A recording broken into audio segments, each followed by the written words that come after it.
अस्सलाम वालेकुम everyone, welcome back to my channel. आज हम एक बहुत इम्पॉर्टेंट टॉपिक सीखने वाले हैं, इफ़ सेंटेंस, जिसे इंग्लिश में कंडीशनल सेंटेंस भी कहते हैं। मुझे पता है बिगनर्स के लिए ये टॉपिक कंफ्यूजिंग होता है, इसलिए आज मैं बिल्कुल सिंपल हिंदी एग्जाम्पल्स के साथ स्टेप बाय स्टेप समझाऊंगी। अगर आप वीडियो एंड तक सुनोगे तो आपको इफ सेंटेंस क्लियरली समझ आ जाएंगे। सबसे पहले हम हिंदी में देखते हैं, क्योंकि हिंदी क्लियर होगी तो इंग्लिश इजी हो जाएगी।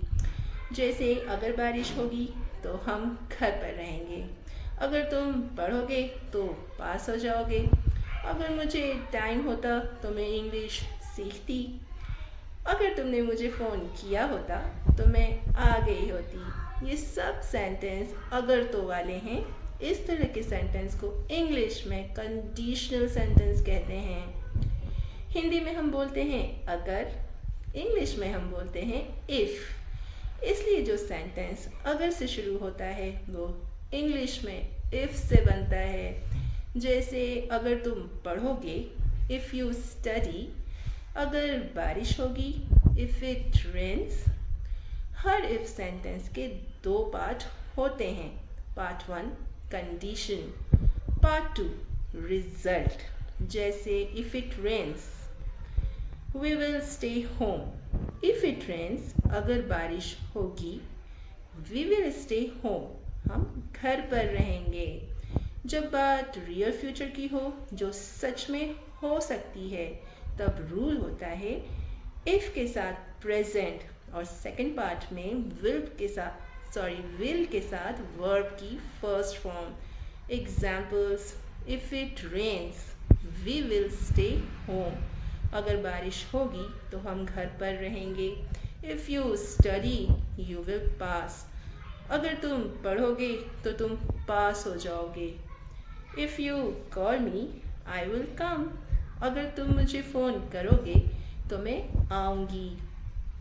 अब जब सिचुएशन रियल नहीं है, सिर्फ इमेजिन कर रहे हैं, तब रूल बदल जाता है।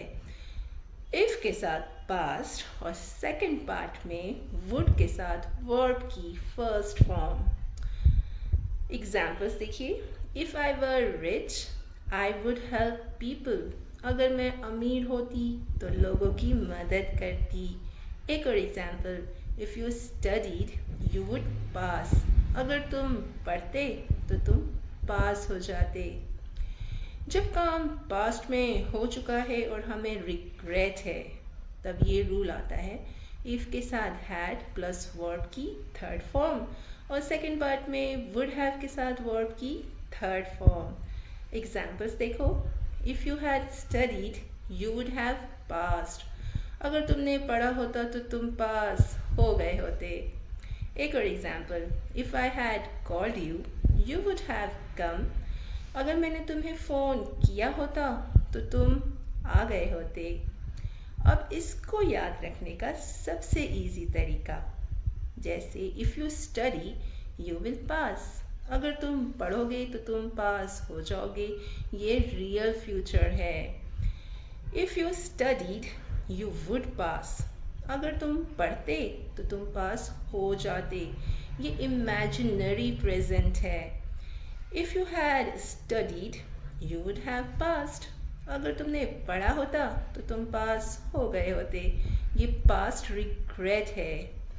तो फ्रेंड्स, इफ़ क्लॉज मुश्किल लगते हैं, पर जब हिंदी मीनिंग समझ आ जाए तो इजी हो जाते हैं।